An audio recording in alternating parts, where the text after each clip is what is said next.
Thank you so much Acharya Prashant for joining us. Sir, आपके views वीगनिज़म के बारे में काफ़ी लोगों को पता है। आपने बहुत सारे प्लेटफॉर्म्स पे बहुत सारे वीडियोस में ऐसा बोला है कि वीगनिज़म को आपने सपोर्ट करा है, लेकिन मैं वो क्वेश्चंस फिर से रिपीट नहीं करूँगी। मैं आपसे ये जानना चाहती हूँ कि आप साइंस और स्पिरिचुअलिटी दोनों की बात करते हैं, तो वीगनिज़म जो है वो साइंस से और स्पिरिचुअलिटी से, यानी कि विज्ञान और अध्यात्म से, दोनों से कैसे कनेक्टेड है? देखिए, अध्यात्म से शुरू करते हैं तो अहिंसा एकदम मूल में बैठा हुआ है अध्यात्म के, जो सनातन धारा के मूल और सबसे प्राचीन ग्रंथ हैं वेद। अहिंसा की बात उन्हीं में से शुरू हो जाती है, उपनिषदों में कही गई है, वेदों में उपनिषदों में अहिंसा की बात है। और उपनिषदों के बाद ये तो हमें पता ही है कि गौतम बुद्ध ने, महावीर ने, दोनों ने अहिंसा को कितनी ऊंची जगह दी। और अध्यात्म हो नहीं सकता अहिंसा के बिना। उसमें अगर आप थोड़ी गहराई में जाएंगे तो पता चलेगा कि ये जो मूल विभाजन होता है अहंकार का, संसार का, वही हिंसा है। तो कोई इंसान अपने आप को आध्यात्मिक कहे और साथ ही हिंसा में लिप्त रहता हो, ये हो नहीं सकता। और यही वजह है कि भारत में बाकी विश्व की तुलना में जानवरों के प्रति और पेड़ों के लिए और नदियों और पहाड़ों के लिए ज़्यादा सम्मान रहा है, ज़्यादा अपनापन रहा है, क्योंकि भारत में अध्यात्म ज़्यादा रहा है। क्योंकि अध्यात्म रहा है इसलिए अहिंसा रही है, और इसीलिए हिंसा क्रूरता यहाँ भी हुई है, लेकिन बाकी दुनिया की अपेक्षा कम हुई है। तो ये तो हुआ आध्यात्मिक पक्ष, जिसमें मैं साफ साफ कह रहा हूँ कि हिंसा के साथ कोई अध्यात्म हो नहीं सकता। अगर कोई व्यक्ति ऐसा है जो किसी भी तरह की हिंसा में लिप्त है, स्थूल हिंसा, सूक्ष्म हिंसा, इंसान को मारना, चाहे जानवर को मारना, नहीं भी मारना तो उसका किसी तरीके से शोषण करना, वो इंसान अपने आप को ध्यानी, योगी, भक्त, साधक कुछ भी अगर बोले तो ये पाखंड है, हिपोक्रेसी है। ये अध्यात्म वाला पक्ष हो गया। आप विज्ञान पर आए तो विज्ञान की तरफ से दो बातें हैं। पहली बात तो आप जो खा रहे हैं उसका आप पे क्या असर होता है, दूसरा आप जो खा रहे हैं उसका संसार पर और पर्यावरण पर क्या असर होता है। तो आप जो खा रहे हैं उसका आप पर कितना घातक असर होता है अगर आप मांसाहारी हैं, ये तो आप किसी भी काबिल डॉक्टर से या रिसर्चर से पूछें तो वो आपको बताएगा कि मांसाहार कितनी ही बीमारियों का मूल कारण है। और बहुत सारी तो बीमारियों का इलाज ही यही होता है कि मांस खाना छोड़ दो। बहुत सारी बीमारियों का इलाज ये होता है कि दूध पीना छोड़ दो। दुनिया की आबादी का एक बहुत बड़ा प्रतिशत है जो लैक्टोज इंटॉलरेंट है। कैंसर के प्रमुख कारणों में है मीट कंजम्पशन, ख़ास तौर पर जो जिसे रेड मीट बोला जाता है। और भी दुनिया भर की समस्याएं हैं जो मांस के और पशुओं से आ रहे पदार्थों के सेवन से इंसानों को होती हैं। और ये कोई मान्यता की या विश्वास की बात नहीं है, इसके पक्ष में ठोस वैज्ञानिक सबूत उपलब्ध हैं। तो ये तो हो गई हम पर जो व्यक्तिगत रूप से असर पड़ता है उसकी बात। अब आते हैं उससे भी ज़्यादा बड़ी बात पर कि आप जब मांस खाते हैं तो पूरी दुनिया पर क्या असर पड़ता है। अभी बड़ी से बड़ी समस्या मानवता के सामने जो है वो क्लाइमेट चेंज की है। आज इस तारीख को हम ये बातचीत कर रहे हैं, कल दिल्ली का तापमान औसत से 7 डिग्री ज़्यादा था, 7 डिग्री ज़्यादा औसत से। ये नॉर्मल स्टैटिस्टिकल फ्लक्चुएशन नहीं है। आप ये नहीं कह सकते कि कभी थोड़ा कम कभी थोड़ा ज़्यादा। सामान्य से 7 डिग्री ज़्यादा का मतलब होता है कुछ और ही चल रहा है, कोई और मूलभूत कारण है, अंडरलाइंग रीज़न है जो इतना इसको फेंक रहा है। हम भली भांति जानते हैं कि दुनिया में कुछ जगह हैं जहाँ बारिश पहले की अपेक्षा द्विगुनी तिगुनी होने लग गई है, और बहुत सारी जगह हैं जहाँ बारिश अब हो ही नहीं रही है, बहुत कम हो गई है। चक्रवातों की, साइक्लोन्स की फ्रीक्वेंसी बढ़ गई है, समुद्र का जल स्तर बढ़ रहा है। और लेकिन हो ये रहा है कि ये सब चीज़ें ऐसा नहीं है कि आपको रोज़ रोज़ परेशान कर रही हों या आपके घर में घुसकर आपको परेशान कर रही हों। तो हमारे लिए थोड़ा आसान हो जाता है इनको नज़रअंदाज करना। जब कोई हमसे बोलता है उदाहरण के लिए कि 2050 आते आते कई तटीय शहरों को ख़तरा हो जाएगा जिसमें मुंबई भी शामिल है, तो हमें ऐसा लगता है 2050 तो भी बहुत दूर है ना, तो उस पर ध्यान नहीं देते। लेकिन अभी हम जिस एंथ्रोपोजेनिक क्लाइमेट क्राइसिस के दौर से गुज़र रहे हैं वो इतिहास में अपूर्व है, इससे पहले कभी नहीं थी। मैं क्यों क्लाइमेट चेंज की बात कर रहा हूँ, सवाल तो वीगनिज़्म पे है, क्योंकि क्लाइमेट चेंज इसका सीधा संबंध ग्रीन हाउस गैसों के एमिशन से है, उत्सर्जन से है। उसका बड़े से बड़ा कारण एनिमल एग्रीकल्चर है, और एनिमल एग्रीकल्चर दोनों वजहों के लिए होता है, मांस के लिए भी, दूध के लिए भी, फिर उससे बाकी चीज़ें भी निकल आती हैं, फर निकल आता है, चमड़ा निकल आता है वगैरह वगैरह, और इंडस्ट्रियल प्रोडक्ट्स होते हैं, सब निकल आते हैं उसमें से। तो आप जो खा रहे हैं वही क्लाइमेट चेंज का नंबर 1 का कारण है। और अब इससे ज़्यादा क्या कहा जा सकता है। हम अपनी थाली के स्वाद के लिए मानवता को ही ख़त्म करने पर उतारू हैं, और ये बात इतनी दबाई जा रही है कि आम आदमी को बोलो तो समझ में ही नहीं आता कि क्लाइमेट चेंज और आपके आहार, आपकी डाइट के बीच में संबंध क्या होता है। अरे ऐसा कैसे हो सकता है, ऐसा तो हो ही नहीं सकता। फिर वो प्रमाण मांगते हैं।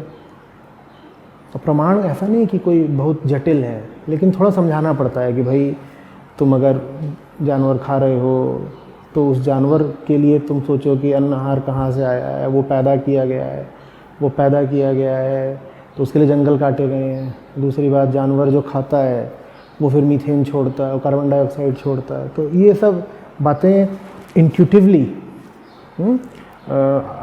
साधारणतया दिमाग में अपने आप आती नहीं है, उसको बताना पड़ता है।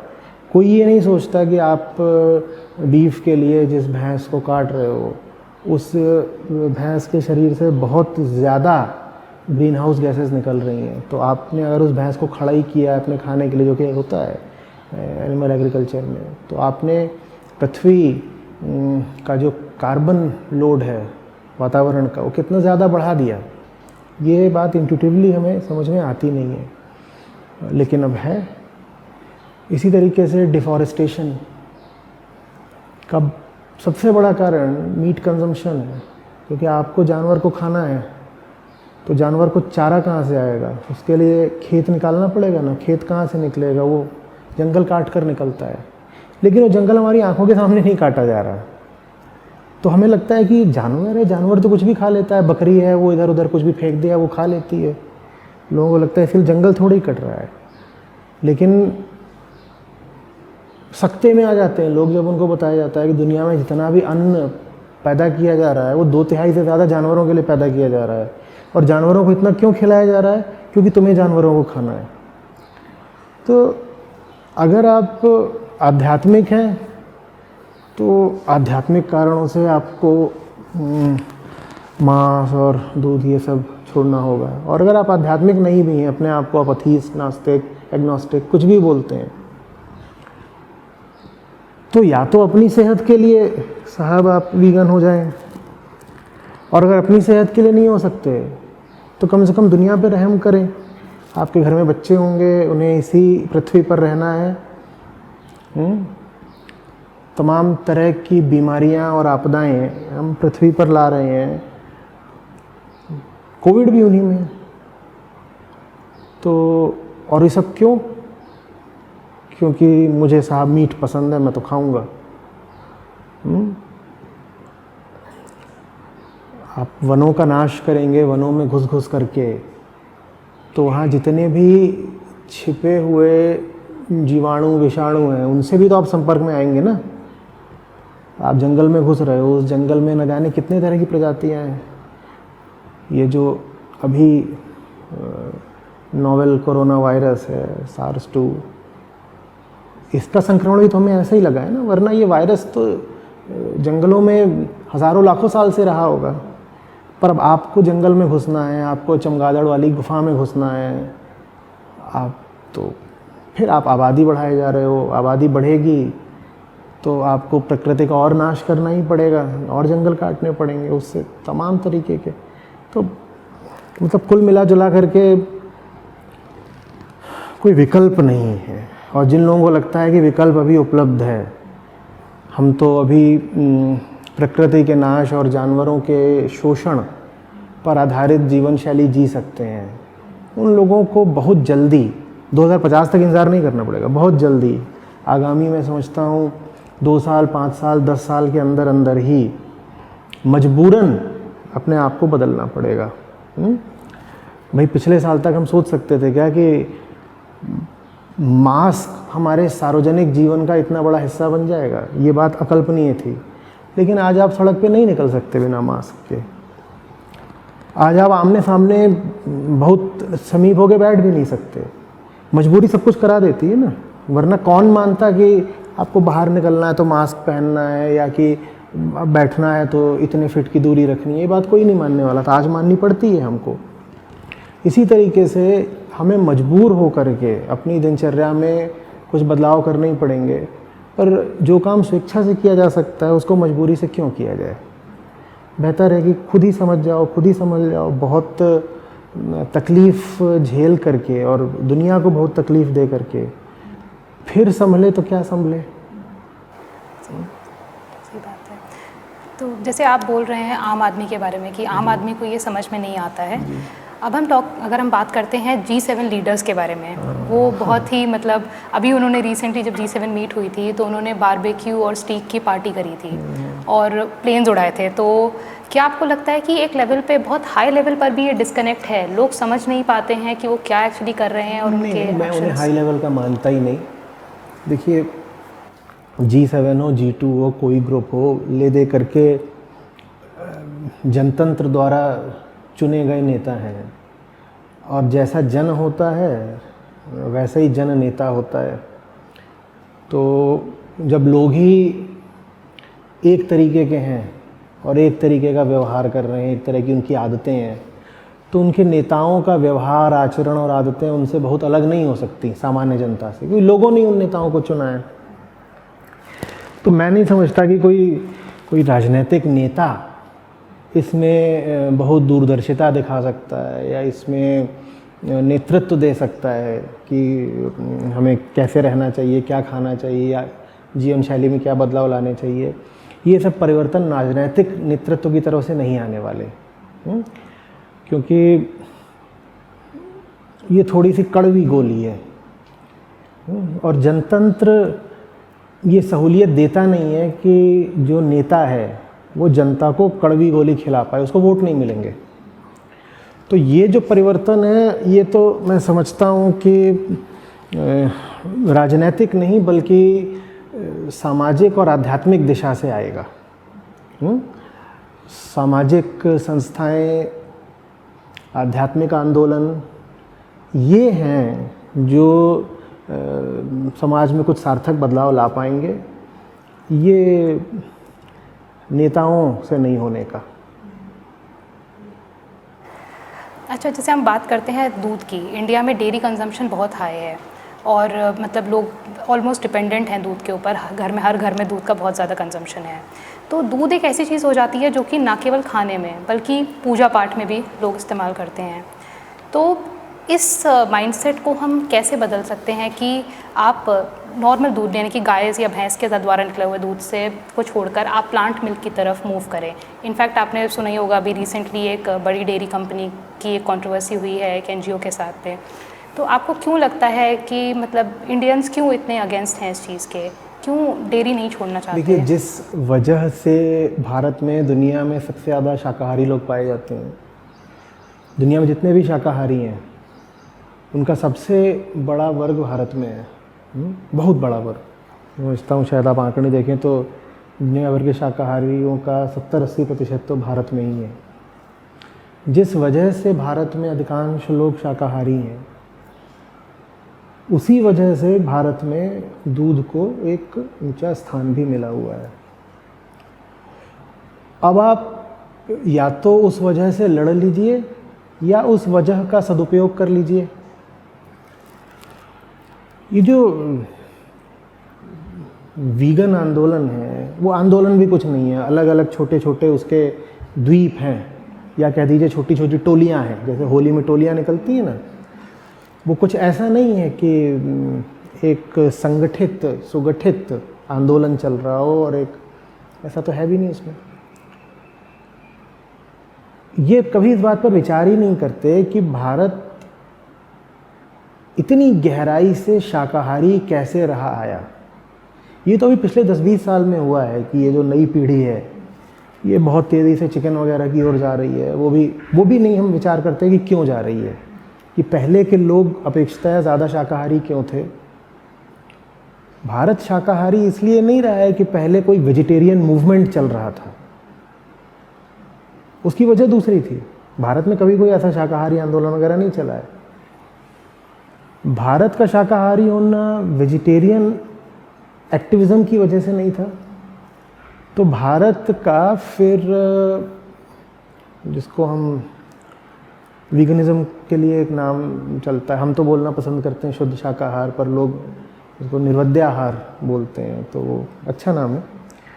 तो भारत का वीगन होना भी किसी वीगनिज्म आंदोलन पर या वीगन एक्टिविज्म पर निर्भर नहीं करने वाला। भारत शाकाहारी रहा है अध्यात्म की वजह से। वही अध्यात्म अगर और गहराई पाएगा तो भारत दूध भी छोड़ देगा। भारत जैसा सहिष्णु और उदार देश दुनिया में दूसरा हुआ नहीं है, आज भी नहीं है वास्तव में। हम भारत पे बहुत सारे इल्ज़ाम लगा सकते हैं, लेकिन ये नहीं कह सकते कि क्रूर है, आतताई है। कुछ सूक्ष्म तरीके से हिंसा हुई है यहाँ पर भी, उसमें मैं विवाद नहीं करना चाहता, लेकिन फिर भी उदारता रही है, दया रही है, यहाँ पर कुछ ज़्यादा ही रही है। ममता की भावना बहुत रही है, कि जानवर को लिया, अपने बच्चे की तरह पाल दिया। इस तरह की कहानियाँ आपको भारत में ही ज़्यादा मिलेंगी। वही अध्यात्म जिसने भारतीयों को शाकाहारी बनाकर रखा, सिर्फ वही अध्यात्म भारतीयों को एक कदम आगे जा कर के जानवरों के प्रति और ज़्यादा करुणा दिखाने के लिए भी प्रेरित कर सकता है। और उसको आप आगे बढ़ाएं तो लोग वीगन भी हो जाएंगे। लेकिन अगर आप एक विदेशी मुहावरे में बात करेंगे, एक अनजानी भाषा में लोगों से बात करेंगे, तो लोग वीगन होने से रहे। और इसीलिए भारत में ये वीगनिज्म जड़ें नहीं पकड़ पा रहा है, क्योंकि उसकी छवि ही ऐसी बन गई है कि ये तो अंग्रेज़ों की और अमीरों की चीज़ है। वीगनिज्म क्या है? ये अंग्रेज़ों और अमीरों का चोचला है, ये उसकी छवि बन गई है। और मैं बहुत ज़्यादा असहमत भी नहीं हूँ उस छवि से, बिल्कुल वैसी ही बात है। वीगनिज्म को एक देसी चीज़ बनना पड़ेगा। भारत की मिट्टी में दया है, भारत की मिट्टी में शाकाहार है, तो वीगनिज्म को भी इसी देसी मिट्टी से उठना पड़ेगा। लोग जब यहाँ पर जानवरों पर जानते हैं दया करना, उनको भी जीव मानते हैं, घर का हिस्सा भी मानते हैं, रोटी खिलाते हैं, उनको अगर आप समझा दें कि उसी अहिंसा को और आगे बढ़ा दो और देखो कि ये जो तुम इतना ज़्यादा दूध का इस्तेमाल करते हो वो शोषण है जानवरों का, तो लोग स्वेच्छा से छोड़ देंगे, छोड़ेंगे अपने आप। अभी तो लोगों को सूचना ही नहीं है, जानकारी नहीं है कि दूध आपके घर तक पहुंचाने की पूरी प्रक्रिया में कितनी हिंसा हो जाती है। लोगों को नहीं पता ये बात। वो बात लोगों के आप सामने लाएं और देसी भाषा में सामने लाएं, देसी मुहावरे में सामने लाएं। कबीर साहब के इतने दोहे हैं उदाहरण के लिए जो पशुओं पर क्रूरता के खिलाफ हैं, मांसाहार के खिलाफ हैं, उनका इस्तेमाल करके सामने लाएं। हमारी शास्त्रों में यानी कितने श्लोक हैं जो जितने भी जीव हैं सबका कल्याण हो ऐसी कामना करते हैं और कहते हैं कि अगर तुम एक जीव पर हिंसा कर रहे हो तो समझ लो अपने ही ऊपर हिंसा कर रहे हो। उनका इस्तेमाल करके सामने लाएं। तो जैसे भारत इतने व्यापक रूप से शाकाहारी रहा है, वैसे ही भारत वीगन भी हो जाएगा। लेकिन अगर ये वीगनवादियों को अध्यात्म से एलर्जी है तो ये वीगन आंदोलन सफल होने से रहा, मैं पहले से बता देता हूँ। और ये है क्योंकि भारत में जो वीगनिज्म है वो आमतौर पर जो युवा वर्ग है उसी में ज़्यादा प्रचलित है, और ये युवा वर्ग वीगनिज्म को प्योरली एथिकल ग्राउंड्स पर आगे बढ़ा रहा है, नॉट ऑन स्पिरिचुअल ग्राउंड्स। इसीलिए वीगनिज्म भारत में असफल हो रहा है, समझ रहे? क्योंकि भारत में जो एथिक्स हैं वो सीधे सीधे अध्यात्म से आते हैं। आप एथिक्स से मेरा मतलब समझ लीजिए नैतिकता। आप एक अलग एथिकल कोड देंगे अगर, तो यहाँ कोई स्वीकार नहीं करने का, क्योंकि पहले से ही यहाँ पर एक सशक्त एथिकल कोड मौजूद है। तो हमें क्या करना है? हमें लोगों को बताना है कि हम जिस एथिकल कोड का पालन कर रहे हैं वीगनिज्म उसी से कंपैटिबल है और उसी की पैदाइश है।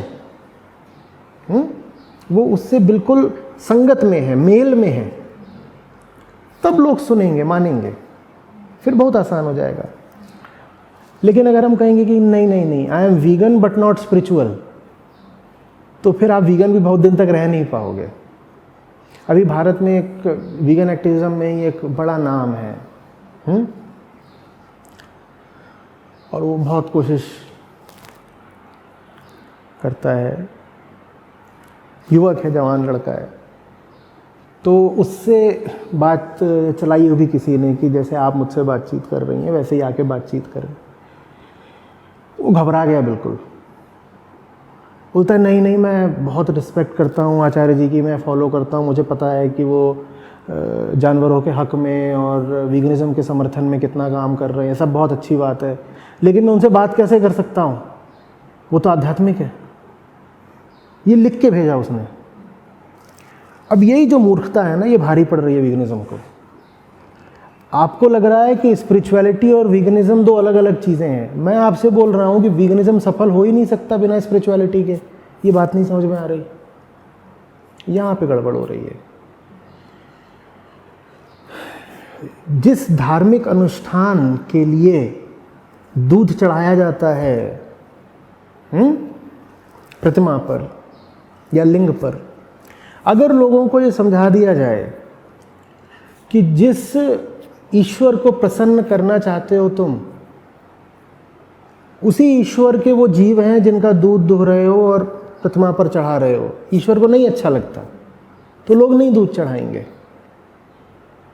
बस समझ आ रही है भाई, ईश्वर को प्रसन्न करने के लिए तो दूध चढ़ा रहे हैं। अगर लोग ये समझ जाएं कि ईश्वर नहीं प्रसन्न होंगे इससे, बल्कि ईश्वर को कष्ट होता है, ईश्वर श्राप और देते हैं उन लोगों को जो ईश्वर के ही बनाए निरीह बेजुबान जानवरों का शोषण करते हैं, तो लोग नहीं चढ़ाएंगे। फिर लोग ये पूछेंगे लेकिन ये सब जो दूध चढ़ाने की परंपरा है, ये सब ये तो बहुत पुरानी है, तो क्या हमारे पूर्वजों ने गलती करी थी?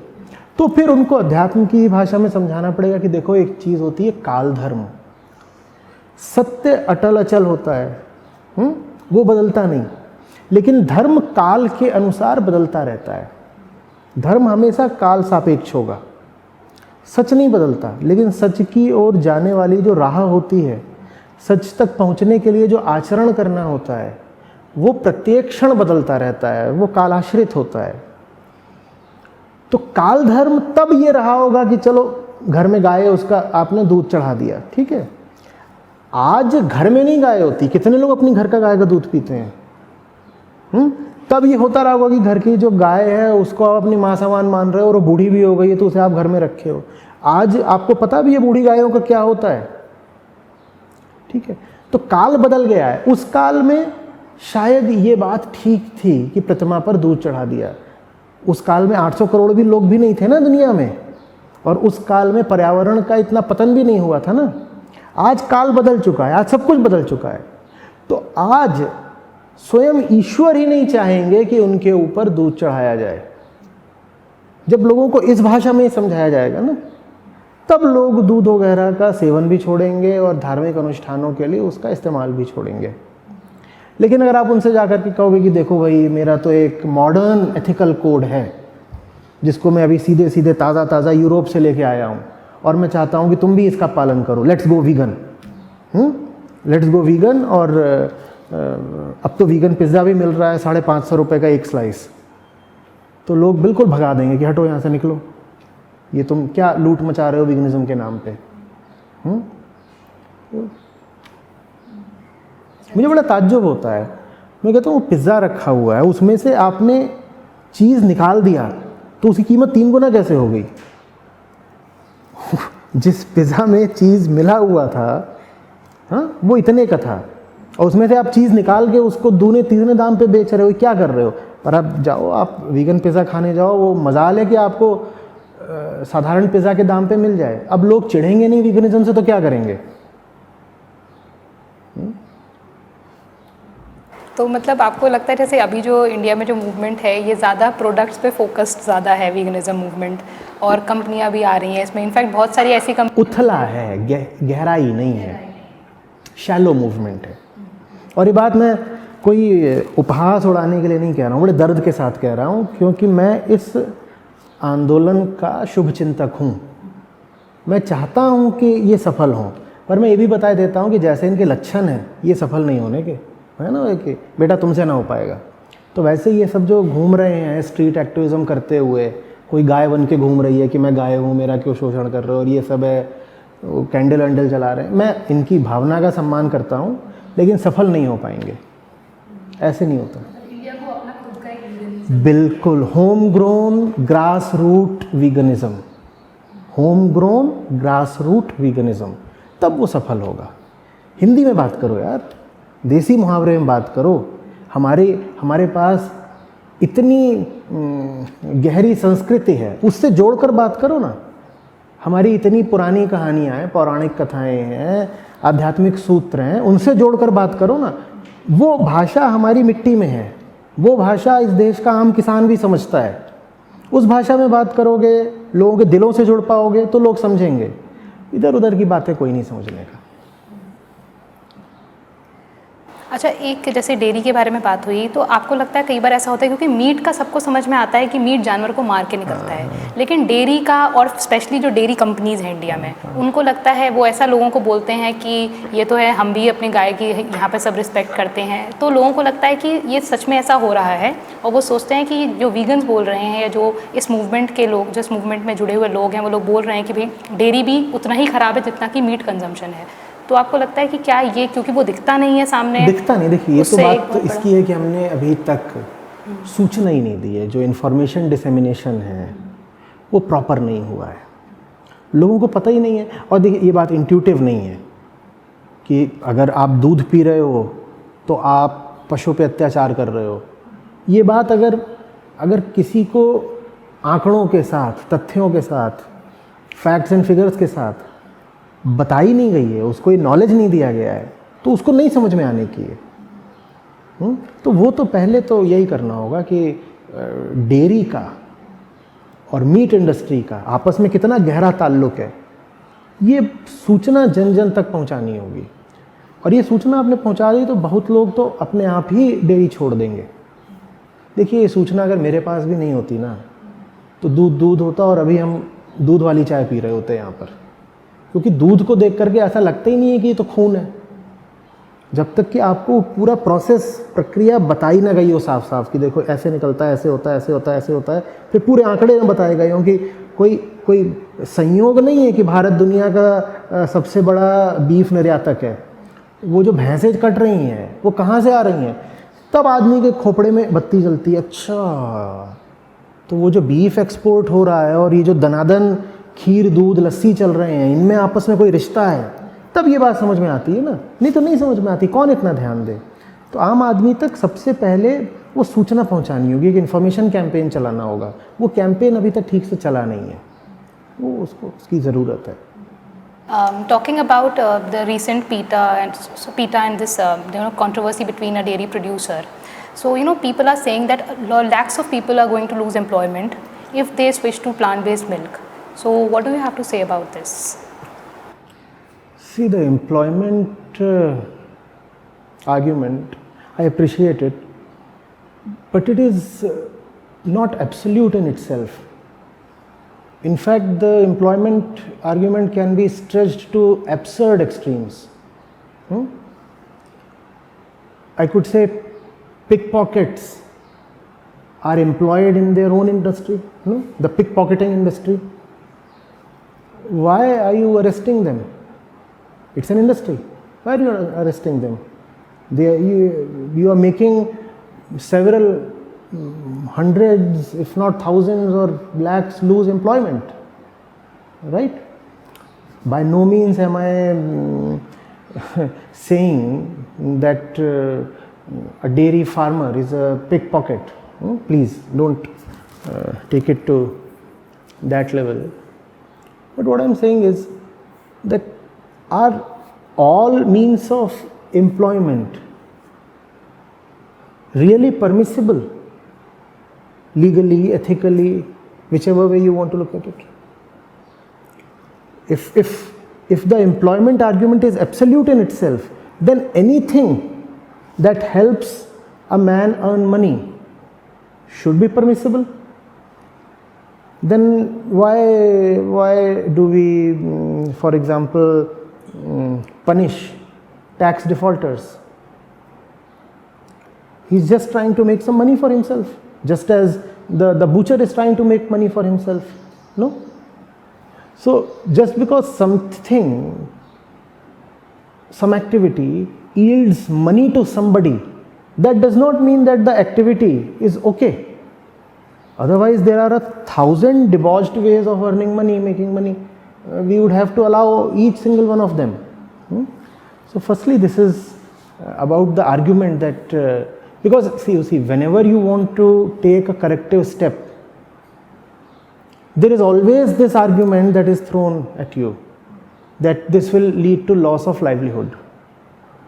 If you want to switch to a greener technology, not much to do with veganism here, but let's say you want to switch to a greener technology, then people will say the old technology was manpower intensive, so there were so many who were earning their bread from it.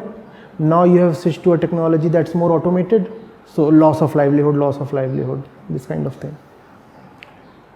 You do anything progressive, it is generally believed that it leads to loss of livelihood, and prima facie it does. But when you look at the complete picture, when you zoom out a little and you look at the complete picture, you find that it is not leading to lack of employment, because if it is actually a new technology, a better way of living, it is leading to an overall increase of efficiency in the economy. So in many other ways, it will lead to employment generation. The problem here is the loss of employment happens in one localized area, in one localized segment. So for example, those who earn through dairy, they lose money. So that is very visible. And some zealous reporter can go and create a documentary and say, you look at this, his name is something, Mr. Pankaj Singh. Pankaj Singh had 40 buffaloes and he used to earn so much per month, and now he is not making that money. So now one particular individual, he has lost money, and that is visible. But there would be 1,000 people who would have marginally increased their incomes. That would not be visible. Are you getting it? Because the overall efficiency of the system has increased. You see, one person has lost 10,000 rupees a month. That is very visible, and it becomes a localized thing. The tragedy now has a human face. The face is of Mr. Pankaj Singh. And you can say Pankaj Singh who has lost money. Pankaj Singh has lost 10,000. There are 1,000 others who each have gained 50 rupees each. So how much is the gain? 50,000. How much is the loss? 10,000. But that 50,000 gain is distributed among 1,000 people. So it is not a big story. It is not sensational. No, it is not sensational at all. No reporter will go and make a story out of somebody adding just 5% to his income. Just 50 rupees has been added to that fellow's income. It is not an exciting story. But one fellow losing 10,000 is a big story. What we fail to see is that, in a nutshell, on the total, there is a gain. And if there is a gain, what can be done? All those fellows who have gained 50 rupees, can rupees 5 or 10 be collected from them and Mr. Pankaj Singh be subsidized? Now what has happened? All those fellows who have gained, they have gained rupees 50 each.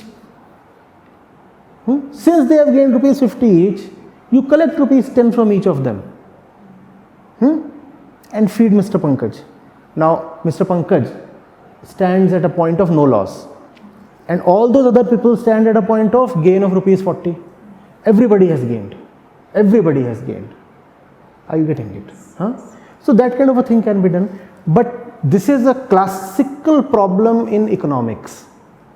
Losses are localized, so they are very visible. The gains are scattered and long term, so they are not easily visible. Be it something like GST or whatever. The trouble that you face, the pain that you face is immediate, and it has a human face. Whereas the benefits that you get are distributed and long term. So they do not make for an exciting and sellable story. So they don't get popularized. And that's the trouble governments and reformers all over the world face. Whenever they want to do something progressive, this is the argument that is hurled at them. This is going to lead to loss of livelihood and loss of employment and such things. So even like the European Union has banned the use of term milk for plant milk producers in Europe and European area basically. So similar trend is being seen in India also, and now I think an FSSAI notification is going to come in very soon on this.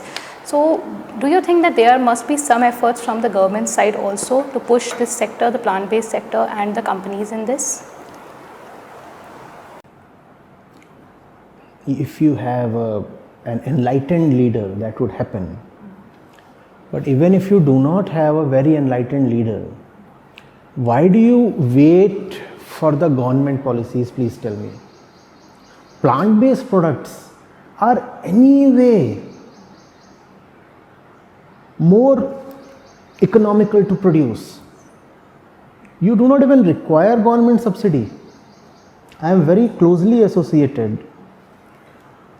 with a firm that is bringing in plant-based products, not in a commercial sense, but I have been mentoring them in a spiritual way, you could say. So I know for sure how inexpensive it is. I know for sure that if you tell the population that what I'm serving to you with fortified ingredients has all the goodness of milk at 1/3 the price, at 1/5 the price, people will take it. Maybe initially there would be some reluctance, some suspicion, but gradually the thing would ease into their systems. So you do not even need positive government policy interventions. You don't need that. All you need is willpower and the resolve to bring it to the masses and make money. It's something that can succeed even commercially. So it's a good combination where you have ethics on your side, where you have spirituality on your side, and where you also have commercial gain on your side, and all this can be put into one. It's a fantastic opportunity for entrepreneurial advances. Okay, so talking about this, soya is it's like the most widely consumed food by vegans in different forms, and most of the soya that comes into India and in other places is all GMO. So people say that it's harmful for health, and there are a lot of basically they have reservations about it.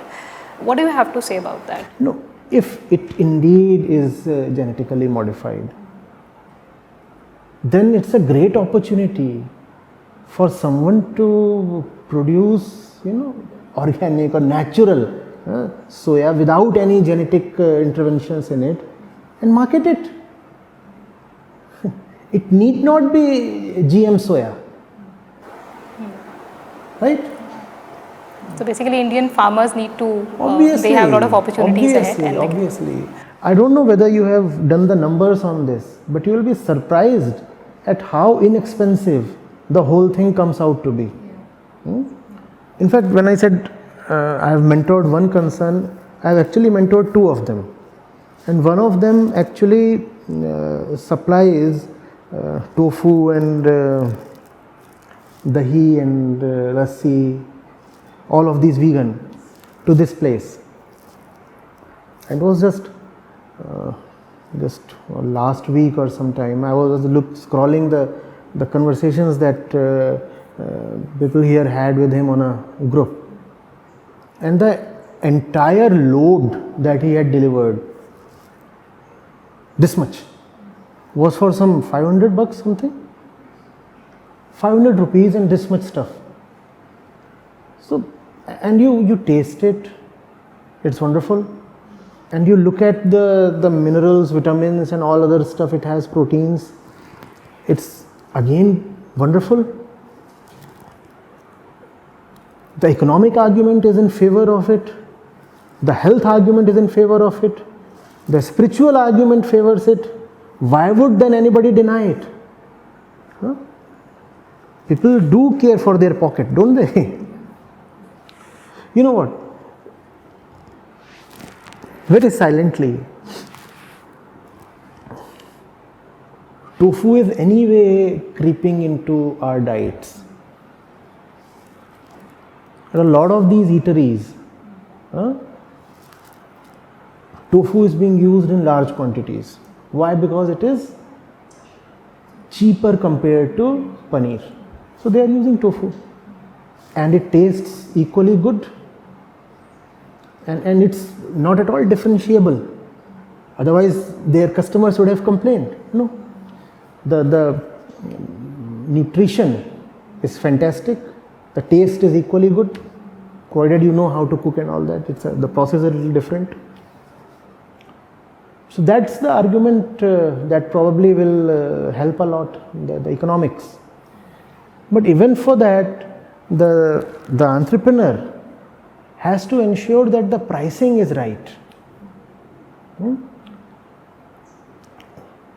If you look at the biggest soy brands in the country, who sell soy milk and all, I find their pricing just not optimal. The result will be that they will be able to skim a lot of cream, make a lot of money for themselves, but will fail in expanding the market. The market size will remain small, so they'll have a small customer base, but with large margins. So in total, they'll be able to make some money, which I think is a bad deal. It's far better to expand the market by lowering the prices.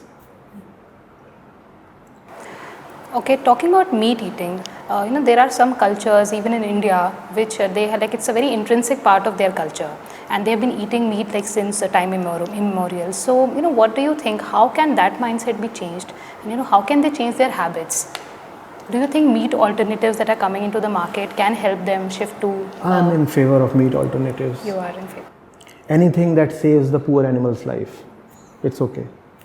It's lab-grown meat, fine. It's soya chunks, fine. And I think there are some other alternatives also that taste so much like meat. Anything that saves the poor animal from that farm and that knife is welcome. See, dropping meat is not all that difficult. We make that happen every day, right? As far as our organization is concerned, we do not have an exact number, but the guesstimate is tens of thousands of people who would have dropped meat, and a relatively smaller number who would have dropped dairy as well. Let's say 50% of those who have dropped meat.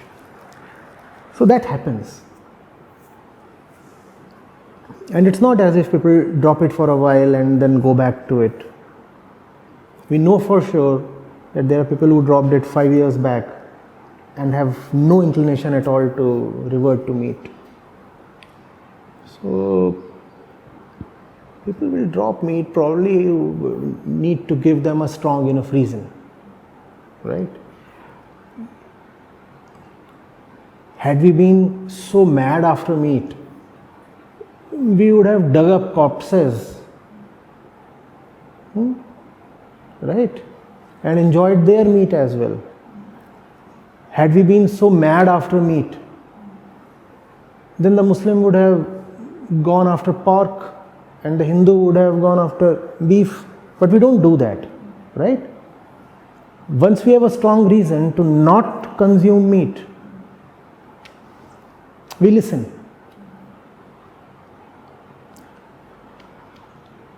That reason is missing. Somebody needs to have the clarity and the voice and the power to bring that reason to the population. And people will listen, and I believe in the intrinsic goodness of every person. We all behave in very, very pitiable ways. We know that, we see that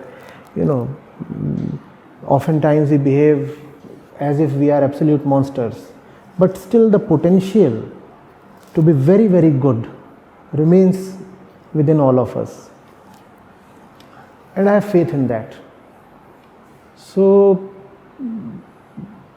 I would not be a cynic and feel that it's Kali Yuga and it's therefore very difficult to evoke compassion inside a person, or that this current generation has gone to dogs and now nobody can rectify them. I don't subscribe to all this.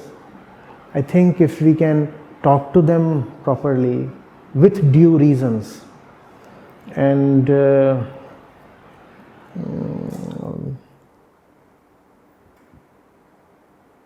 get them to act from the right center within, things can change, and things can change quite swiftly. Last question from my side. How do you think veganism will fare in the coming years? Where do you see it going in the next couple of years, basically? How will the growth be? See, there are two different trajectories, and the vegan movement will follow one of them or be situated at some point in the middle of them. The first trajectory is the way it is currently going. It will remain a foreign concept, a thing for the rich, a fad for the elite. That's how the general public takes it, because I'm in touch with the common populations and dealing with people on an everyday basis is what I do. So I know how they look at veganism. So that's one possibility. The other possibility is you ask yourself again and again, what is it that made India vegetarian? And the same forces that made India vegetarian will make India vegan as well. You'll have to respect those forces. You'll have to channelize those forces in your favor. Because veganism is nothing but the logical culmination of vegetarianism. Where does vegetarianism come from? The feeling that I will not kill the animal. I don't want to harm the animal. That same feeling finds its final expression in veganism. When I say killing the animal is very, very bad, but when I am milking the animal, that too is bad. Not only that, when I am milking the animal, I am preparing the grounds for its slaughter. So you will have to extend vegetarianism into veganism. Instead of that, I often find that vegans take vegetarianism as some kind of adversary. They say, no, no vegetarianism. In fact, it's a very strange thing. I have found, I don't know whether it's a subconscious thing or what, but vegans often take vegetarians as bigger adversaries compared to even meat eaters. You say meat eaters, we can probably talk to them, but vegetarians, they are abhorrible. This is a problem, huge problem. I repeat, veganism will have to be taken as the pinnacle of vegetarianism. Vegetarianism is not an enemy. You could say vegetarianism is a work in process and veganism is the final output.